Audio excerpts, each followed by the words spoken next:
Welcome to this Zentangle Quickie. My name is Heather Hartwick Gladden. I'm a Certified Zentangle Teacher. And today we're going to take a look at the Tangle Sheaff from Lynne Wohleber. I hope I pronounced that correctly. All right.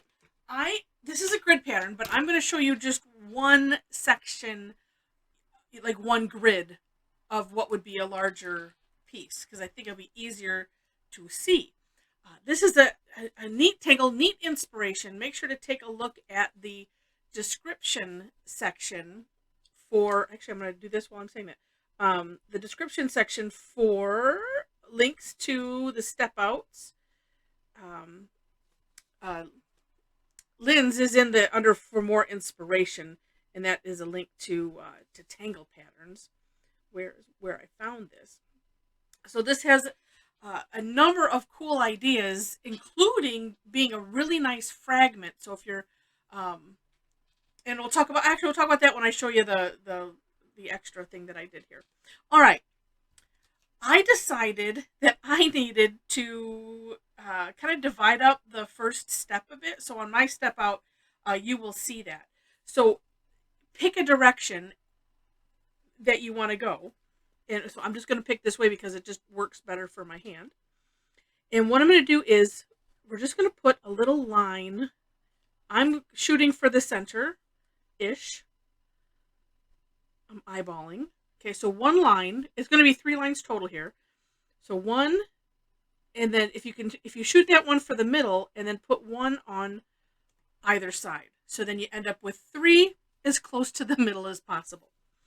All right, then we're just going to do a little curved line on each end. And there we go. Next is we're going to draw a straight line. Now you could do this either way. You could start here in the middle and go out to the side, and that might work. And then this one kind of thinking hollow bow wise. Usually when I do hollow bow, I like to have it one stroke, and then you're just lifting up your pen where you're wanting it to go under. But, sometimes, for something like this, I'll make an exception for myself. All right, then I cracked myself up. All right, the next step is we're going to draw a curved line, but it's going to be more curved right here.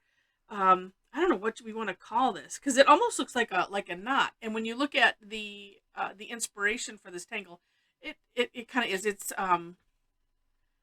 was on a pillow. It's like I don't know if now I'm not remembering needlework. It's a really neat pattern on. We could call it needlework on this pillow. So here's what we're gonna do: is towards the end of this side here. Sometimes it's easier just to do, and you look like that. So kind of straight at the end, but curved at the beginning, and then coming out of this side as well. And working to just coming straight down to that corner. If you can try to have it be, evenly distributed, great. If not, it all works out okay. Now, one of the things that I also did with this, because I split up how to draw this little center section, sometimes I have a little bump right here where I put the curved line and had the curved line meeting the straight line. That's a great place. And a course correction. Great place to start this little line, and then it totally disguises it. You wouldn't even know it's there. Okay. Then, as you see, we kind of have 4 quadrants here. Just picking one. We'll start with this bottom side, and I'm going to draw 4 lines coming out. It's not really aura-ing, but they're just curved lines, and we're going to work our way up this section here. I don't know if it matters how many lines you draw. You could play with that. I didn't go back and count. Oh, no, I did once, and I counted 4, because on one of my step out sections, I had more, I think. 1, 2, 3, 4. Yeah, 5. It's going to probably depend on how you want this to look. So I'm just going to do 4 for now. So I've done one side. Is that it? 4? Yeah. And then the other side. And the only time that this is really going to matter is if you're trying to or want to match it up when you're doing it in a grid. I don't know that you really have to, as I'm looking at, it makes it kind of cool, but at the same time, you don't have to. On my step out, some places they kind of matched up, and some places they didn't, and I don't know. I think it's still okay. But then on the sample I show you when we're done here, it might matter. All right, I'm deciding which direction do I want to draw this in. All right. Especially when I'm doing the flip side. It's like this side is comfortable. This side, well, no, I could do like this. Then that would be comfortable. Okay. Like so.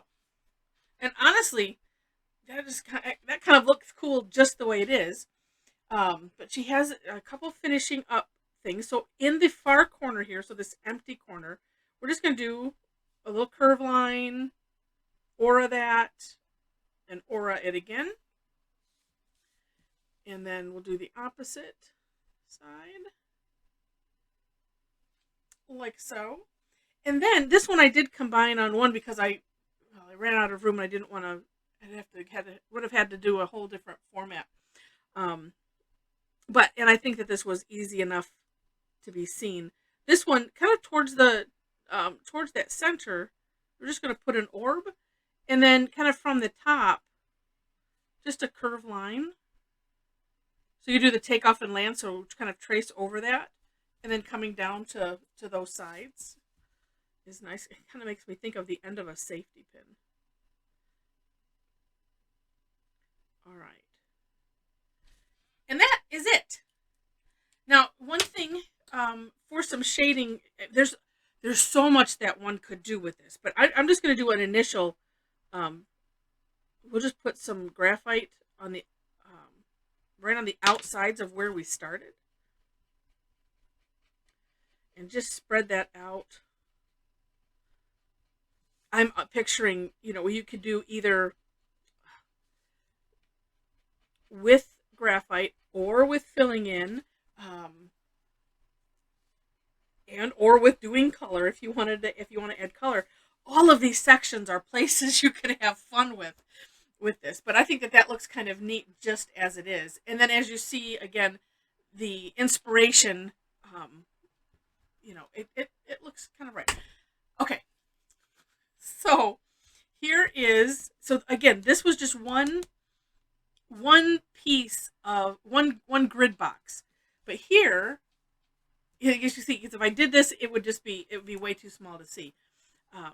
But this one I did. And as you can see, the beginning parts, I turned them. So I have, these two going the same direction, these two going the same direction, but they're alternating. And this is where I said, if having those lines line up could be kind of important if you want that to be part of your pattern. And it's not hard to do. As long as you start one, and then when you come to one that meets, you just, you start where you would start, and then you have at least an ending point. And it was not that hard. And this one I decided to fill in those little the little orbs here, which maybe I'm just going to do that right now. We'll leave a little bit open there.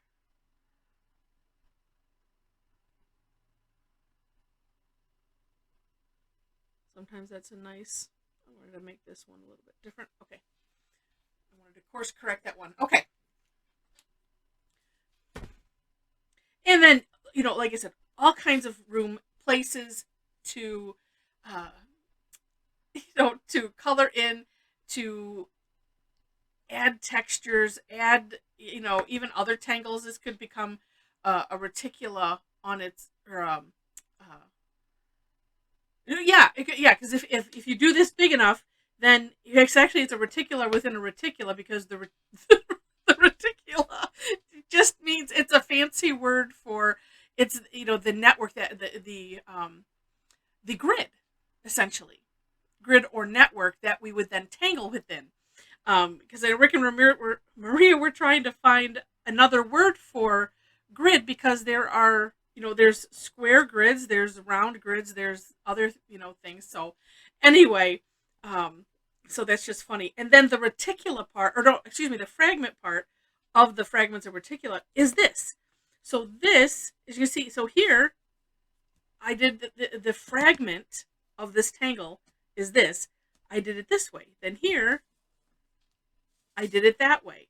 And you can, any combination, that you want to have, in your pattern, that's up to you. And that is the fun of using fragments in reticula, stuff like that.